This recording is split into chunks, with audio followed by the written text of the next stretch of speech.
तर हे पहा मित्रांनो, ही जी आहे शॉवर मिक्सरचा पॉइंट आहे, पण इथं काय मिक्सर बसवलेला नाही, नुसता कन्सिल कॉक बसवून त्याला शॉवरला पॉइंट दिलेला आहे. ठीक आहे, ही काम आहे दुसऱ्याचं आता आपल्याला मिळालेलं आहे. या इकडे चला तुम्हाला दाखवतो.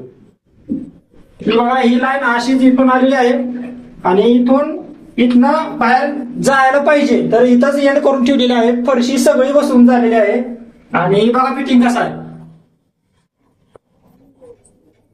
पॉज कर.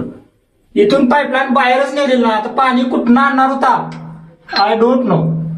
ही वॉश बेसिनसाठी सेपरेट लाईन, 1.5 इंची सेपरेट लाईन, नाही फॉरवर्ड ट्रॅप नाही नानी ट्रॅप. बघा कसं आहे नियोजन, सगळं सेपरेट फिटिंग. दुसरं बाथरूम आहे, इथं शॉवरचा पॉइंट काढलाय, कन्सिल कॉक लावलेला आहे, खाली चाल सोडून ठेवलेली आहे. वरचं होणार होतं तसंच ही पण होणार होतं, पण काय झालेलं नाही. या इकडे चला तुम्हाला. हे आहे टॉयलेट, याच्यासाठी एक खाच मारून ठेवलेली आहे पण पॉइंट काढलेला नाही. तर मला एकच म्हणणं आहे माझं की प्लंबर बांधवांनी काम तेवढं चांगलं करावं. ही काय बरोबर नाही.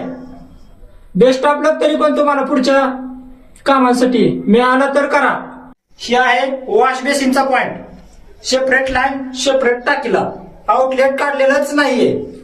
चला पुढे दाखव.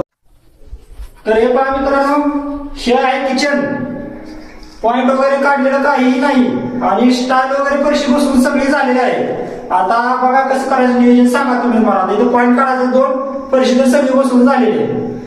तर माझी एकच इच्छा आहे की मालक लोकांना द्यायचं असेल तर 4 पैसे एक्स्ट्रा द्या, पण काम क्लिअर करून घ्या. ही अशी हागरी कामं करू नका तुम्ही. प्लंबर लोकांना पण हेच म्हणायचं, जमत नसेल तर कामं करू नका, पण ही असली कामं करून दुसऱ्याची वाट लावू नका.